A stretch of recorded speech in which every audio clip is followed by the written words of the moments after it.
Hey everybody, welcome to the APP Academy. I'm Coach Dominic Catalano. I'm joined today by Team Electrum's Lauren Stratman. Welcome, Lauren. Thanks for having me, Dom. Absolutely, we're gonna have a lot of fun on the court today. Lauren, what are you gonna be teaching us today? I'm gonna help you guys with your transition zone and resets. Awesome, so when we come back, Lauren's gonna help us in the transition area. We're gonna take a quick break and we'll be right back on court with Lauren Stratman. All right, we are back on court with Lauren Stratman. We are in the area that I like to call the land of opportunity. It's a name for it would be no man's land. What do you like to call it? Yeah, so I often talk about this area as the transition zone because we really do have to hit a lot of balls here sometimes. So I think it's super important for anybody who's trying to up their game to get really comfortable hitting any shots throughout this area. So generally when I teach about this topic, I like to start with some context. If you're the serving team, and you start with a third that maybe floats a little bit high or isn't the best one that you can just crash up to the net on. Generally, you'll have to hit a shot that's either a few steps in or even closer in. So when I talk about the transition shot, normally I like to tell people that they really want to stay low.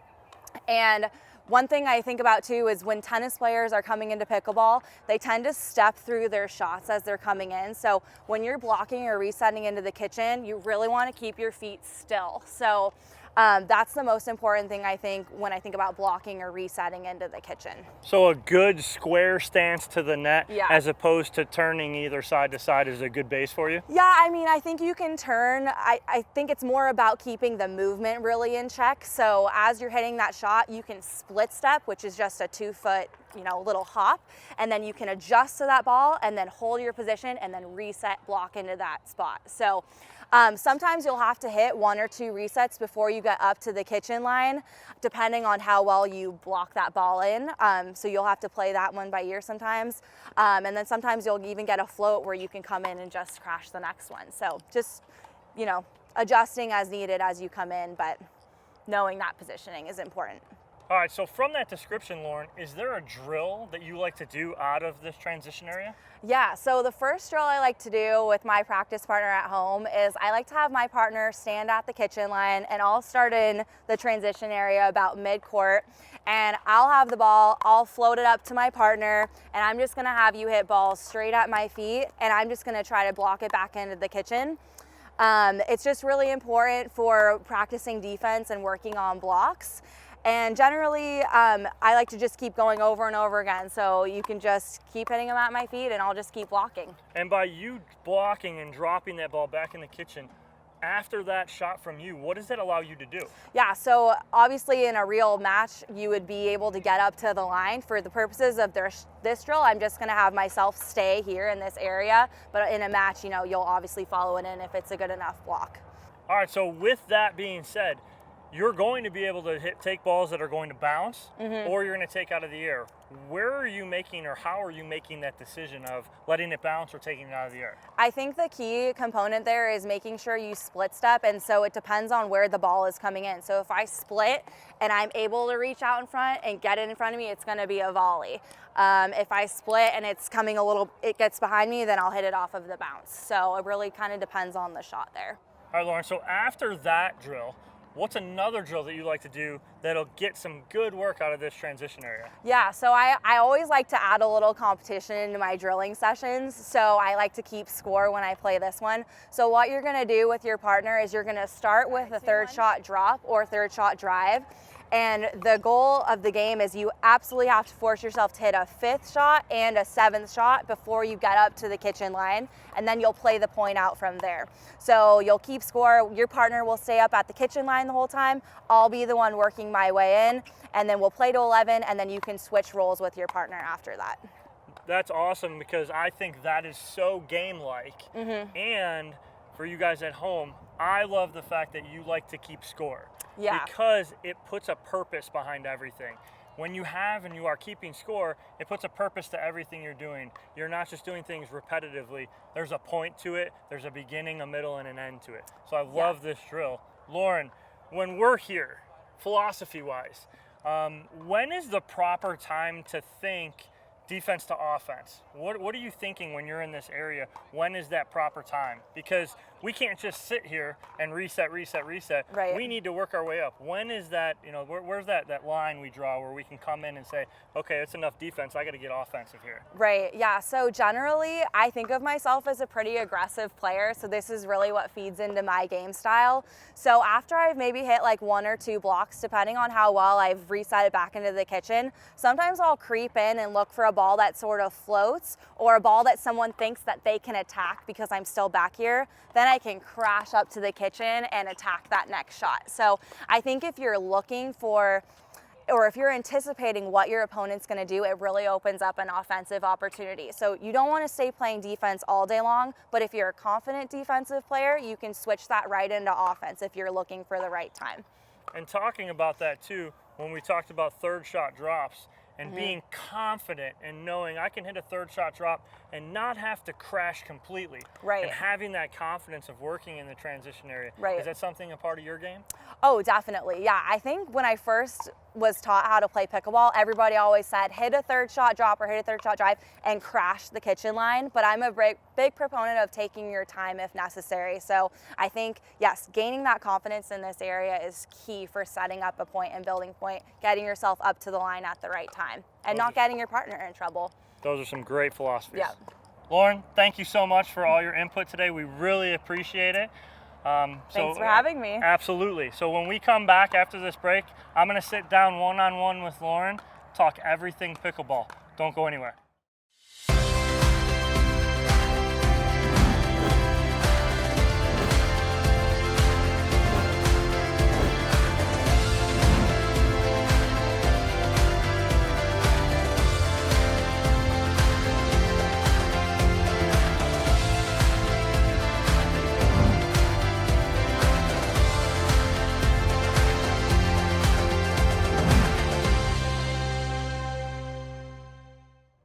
All right, guys, welcome back after that great court time with Lauren Stratman. Now we're coming off the court right now. Some good work in the transition area, so thank you very much for all that, Lauren. Thanks for having me, Dom. Very fun. Absolutely. So we're going to kick off this Get to Know Lauren, all about pickleball segment with the question I like to ask everybody just to start is, how was it that you got involved in pickleball, Lauren? Yeah, so I actually was teaching tennis for a few years after college, and one of my students had been bugging me and asking me to come play pickleball with her and her family, so I just went out one day and kind of played around with them. That was the first time I was exposed to the sport, and wasn't hooked right away, to be honest. Yeah. It wasn't until I played my first tournament, which was this random tournament called the President's Cup in Simi Valley, California. Yeah. I played 4-0 mixed, and once I played that one, I was absolutely hooked. Yeah. So I played the Lakes tournament after that, and then it was all over. So 4-0 mixed. When 4-0 was mixed. it? When was that? That was February 2019. February 2019, Yeah. you played 4-0 mixed. Yes. That's kind of scary to me. Yeah. If I may have been called a sandbagger, but I had just started. Right. And again, that's it. That's it with everybody. So everybody's coming in, your first time ever playing in a tournament, coming and going, 4-0, okay, that sounds about safe. And then Yeah. you go in and, did you win? Yes, I did. You guys won. Yes. So that's awesome. So you got introduced from one of your students and their families, huh? Yeah, one of my tennis students, and yeah, now her husband takes lessons from me when I'm in Santa Barbara, and they love it, and yeah, it's been a fun transition from tennis to pickleball. That's awesome. So what was your first big tournament that you played in? Well, so right after that tournament, I played in the Lakes. Okay. But I also played 4-0 mix. So I'd already signed up. You sandbagger. I was a sandbagger. So I played that tournament, and then, but my first pro event was the Golden State Championships. That was August 2019. Yep. So that was absolutely. my first pro tournament I played. Yep, and we were there, and I was there, and Oh, we you saw were? you play. Oh, Yep. nice. Yeah, I Awesome. played with Lee Waters in that event, and we Oh, saw you guys nice. play that. So yeah, that was the first time I I was seen playing you with play. Deckel in that Yep, one. absolutely. Yeah. Uh-huh. Yep, a lot of fun. All right, so your venture, okay? So everybody's kind of got a story, so right? So you're SoCal, so you go from Southern California where you grew up. Yeah. Then you end up in New York. Yep. Then you go back to SoCal. Yes. And now in Tennessee. Yes. So go from the first step. So SoCal to New York. What brought you to New York? Yeah, so I actually went to school 1 year at Columbia University. So Okay. I played tennis there. Yeah. My freshman year, ended up transferring, went back to school in Santa Barbara. Yeah. So that's why I moved back there. And then was there up until just about 5 months ago. So Yeah. my family made a move to Tennessee, Yeah. and since I've been full-time pickleball, I just asked my mom if I could throw my stuff in one of the rooms in the house, and she's like, yeah, like, okay. So, yeah, my stuff's there, and I'm there like 1 week out of every month now. But yeah, my family is now in Knoxville, Tennessee. And just so if you don't follow Lauren on Instagram or Facebook, why aren't you? And second of all, if you are, you see that Lauren's dad, what did he do in your backyard? Yeah, so the house that they bought actually has a tennis court, or had a tennis court. Oh, it and had a tennis court. It had a tennis court already. So then I told him, I was like, Dad, tennis is out. Like, it's time to get into pickleball. And so he actually painted 2 pickleball courts on the tennis court. So now we have 2 beautiful pickleball courts. It's awesome. And Yeah. so you get to practice all the time, anytime you want. I saw Yeah. before you got here, you know, who comes over? Of course, Leia. Yeah, Leia comes Leia over. came. You guys are killing it on the courts and practicing and everything like that, and just having a great time. But I love the fact that your dad did that for you. It's not only for you, he did it for himself too, because he's playing. Yeah, he is playing. But that's absolutely awesome. It's a lot of fun, right? Yeah, it was super fun, and I have a ball machine, so sometimes I'll bring that out, and I'll try to find people to come over and play, and it's an open invitation, honestly, so anyone wants to come to Knoxville and play. All you guys watching, Come you play. heard that. So if you're in Knoxville, all you gotta do is look up Lauren and just come out and play. Yep. You don't need to knock on the door. Just walk out on Yeah, the court. just go to the court. If you want to play pickleball, just go there. That's it. Yep, exactly. So now with that, and you're playing a lot more now you're teaching a lot more too, right? And so Yeah. with that, as an instructor, I like to ask everybody, what would be like one philosophy, or your philosophy as an instructor that you're going to teach from a beginner to even a higher level player? Yeah, so one thing I tend to focus on is just being intentional. So when you're practicing, when you're drilling, I feel like it's really important to go out with a purpose. So you're not just going out and practicing with zero like mentality, if that makes sense. Like I always come in like very purposeful with my practices. So I try to incorporate that into my teaching. So any drill that I do, I feel like there's definitely a purpose behind it. And I myself practice the same way. I was always like that in tennis, and was just always trying to make my time very meaningful on the court because I didn't have a lot of time. That's kind of like my follow-up question is, we have, as an instructor, I like to kind of preach what I teach. Yeah. And so I always want to ask that, do you follow that kind of philosophy as well? And you're saying you do. Yeah, absolutely. Yeah, I'm super intentional with how I drill, who I drill with, what I'm drilling. I'm always thinking about what I want to be practicing, what I want to be working on. So I definitely will apply that, and I like to help my students with that as well, because I think that's how you will end up playing well in a tournament or a match. You're going to be applying what you're practicing. Absolutely. Hopefully. Absolutely. So that's all great stuff. We're going to take a quick break and hear from our sponsors, and we'll be back with the second half of Lauren Stratman. Don't go far. Revlon Sports, where a passion for pickleball, performance on the court, and the preservation of our planet come together. We designed our paddles with a Terra-Grit surface texture to maximize spin, ergonomic octagonal grip, and a BioFlex face that is stronger than fiberglass, offering better vibration dampening than carbon fiber. It's a paddle you can be proud of. We created the first ever sustainable high-performance paddle, made 100% in the USA. That's what we're made of. What are you made of? All right, guys, welcome back. We're here with Lauren Stratman. We want to talk a little bit more about, we ended that last kind of segment with how you practice, how you prepare. What does a typical day in the preparation of Lauren Stratman look like? Do you mean like before a tournament, or absolutely, like during just a regular practice session? A regular practice before a tournament. Is there a difference what you're doing, say, 2 weeks out to 2 days out? Well, I will preface this by saying that I have limited resources where I live now, in terms of there's not a huge saturation of players where I live. So I have one drilling partner I found recently, and he's who I've really been practicing with. Tito, right? Tito, yes. Yeah, Wait, we do you talked know about Tito? We talked about that yesterday. Oh, Tito. okay. Oh, yes. I couldn't forget that if I wanted Tito, to. Tito, if you what's ever up, buddy? watch this. So yes, my new partner or drilling partner, Tito. We have been we do a lot of skinny singles, a lot of intentional dinking, a lot of, quick hand volleys, just kind of going through everything I need to work on. And in terms of pre-tournament, I try to get a lot of rec games in just so I can get a feel of the pace and, just kind of getting myself grooved on the dinks, on the drives.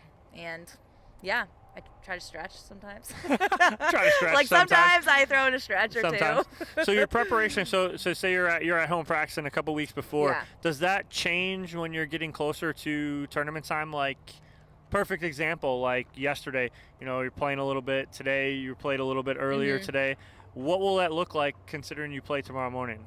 Yeah, I mean, I only played a couple hours today. I try not to go too hard the day before. So leading up to it, I mean, maybe I could play 6 hours a day. Today I only played a couple hours, so I try to kind of keep it a little bit lighter. Yeah. And then just feel fresh for tomorrow. And definitely you and Leia finding a seat to table anywhere near or far. Oh, yeah. Absolutely. We may drive an hour to go back. Right, exactly. So, so yeah. I know that's your guys' favorite spot. Yes, we do love that place. Talking about food just a little bit, chicken and pickle. You know those guys really well. Yeah. You're pretty close with them. What is that kind of relationship that you have with them? I know you always talk about them. You have a great relationship with them. What is that? Yeah. So, I randomly met the CEO of Chicken and Pickle, Dave Johnson, back in March last year in Santa Barbara. So, he had wanted me to get involved with Chicken and Pickle somehow. So I started going out to the facilities, and I absolutely love these facilities. So if anyone hasn't been out to a Chicken and Pickle yet, there are 3 locations: San Antonio, Kansas City, and Wichita. So if you can make it out there, it's just such a fun experience. It's really a restaurant kind of bar vibe, but then you've got all the pickleball courts going on. People are really into it there, and it's just a great fun place to be. So my job there now is I'm just a contractor for them. So I run a bunch of clinics, kind of, consult for them a little bit, and I'm actually their first sponsored player as well. So they're sponsoring me this year, and it's just been a great connection for me. That's and awesome. A really cool family of people to be around. So. Very cool, very cool. And speaking of sponsors, you are Team Electrum. As far as, everybody always asks what the pros are using and whatnot.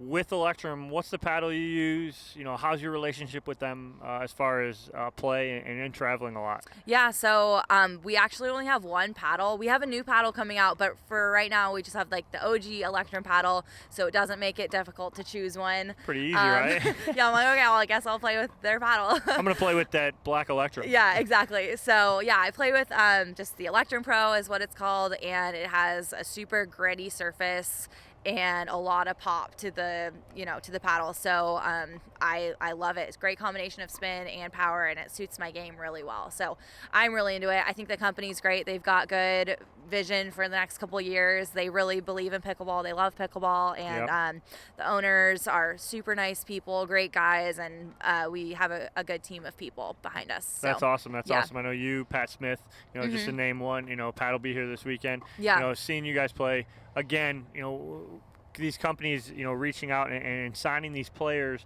not only signing good players, but good people. And you and Pat, just two off the top of my head, that are good ambassadors for the sport. So, obviously they appreciate that, but we also appreciate that too. Oh, yeah. Lastly, I always kind of like to end with this question, because it's always kind of interesting to see, where people go with this question.